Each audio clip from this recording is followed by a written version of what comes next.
120 l'invité de Vincent Veillon. Ça vous aura peut-être échappé, mais le conseiller fédéral Alain Berset a annoncé avant-hier une importante hausse des primes d'assurance maladie. En moyenne nationale, ce sera plus 8,7% l'an prochain, soit une augmentation de 29 francs par mois et par assuré. En cette période d'inflation et de hausse des coûts de l'énergie, la presse parle d'électrochoc, de flambée, d'uppercut, d'étranglement, alors que la classe politique appelle à une réforme en profondeur du système, sans pourtant qu'un début de solution acceptable pour tous se dessine vraiment. Et c'est ce dont on va parler avec vous ce matin.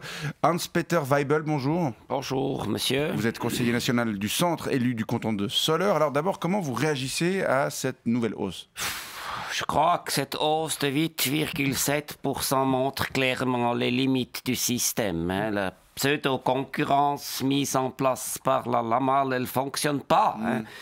Les coûts de la santé, ils sont absolument pas freinés par celle-ci et le choix laissé aux assurés n'en est pas un. Ils doivent passer à la caisse, à commencer par les membres de la classe moyenne. Il est grand temps, je crois, de réagir. C'est un discours qu'on a l'impression de réentendre chaque année. C'est possible, oui, c'est possible. Mais je peux vous dire, cette année, c'est vraiment la goutte d'eau. Et il est temps de faire des propositions, je dirais, concrètes.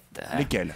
Alors, j'ai ici une interpellation de ma collègue Schneeberger, conseillère aux États de l'Argovie. Je peux peut-être vous la lire. Oui, on vous écoute. Oui, c'est daté de 2022, ça veut dire que c'est l'année passée. Et ça commence par un constat sans appel, je cite.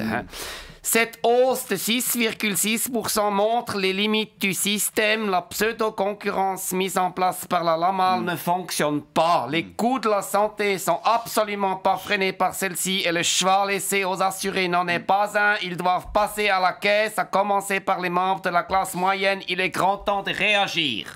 Un constat sans appel, en effet. Oui. Alors, vous comptez réagir comment ? Alors, en nous basant sur le rapport de la commission qui travaille depuis plusieurs années sur une solution concrète, j'ai ici un aide-mémoire daté de 2010. Oui. Ça commence par ces mots, je cite, « Cette hausse de 8,7% montre les limites du système. La pseudo-concurrence mise en place par la LAMAL ne fonctionne pas. Très bien. Les coûts de la santé Alors, ne d'accord, sont on aura compris que, selon vous, le système montre aujourd'hui ses limites, mais qu'est-ce que vous proposez ?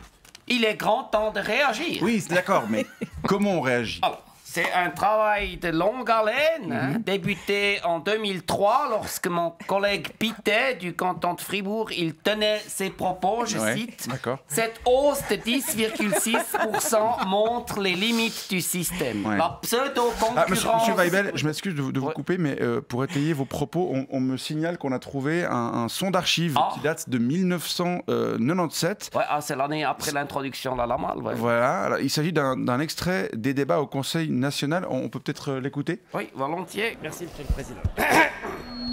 Mes chers collègues, cette hausse de 9,8% montre clairement les limites du système. La pseudo-concurrence mise en place par la LAMAL ne fonctionne pas. Les coûts de la santé ne sont absolument pas freinés par celle-ci, j'entends. Ça vous... Et le choix laissé aux Ça vous rappelle quelque Oui, chose ? ça c'est mon collègue Mercier, c'est un socialiste du canton de Vaud. Vous avez entendu, il est extrêmement ferme. Ouais, en tout cas, c'est rassurant d'observer que la classe politique se mobilise pour que cesse enfin cette hausse des primes. C'est tout à fait clair. On parle quand même d'une augmentation de 100 à 175% selon les comptants depuis l'introduction de la LAMAL. Oui, il est grand temps de réagir. Hans-Peter Weibel, je rappelle que vous représentez le canton de Soleure au Conseil national. Je vous souhaite une bonne journée. Merci beaucoup, pareillement, monsieur.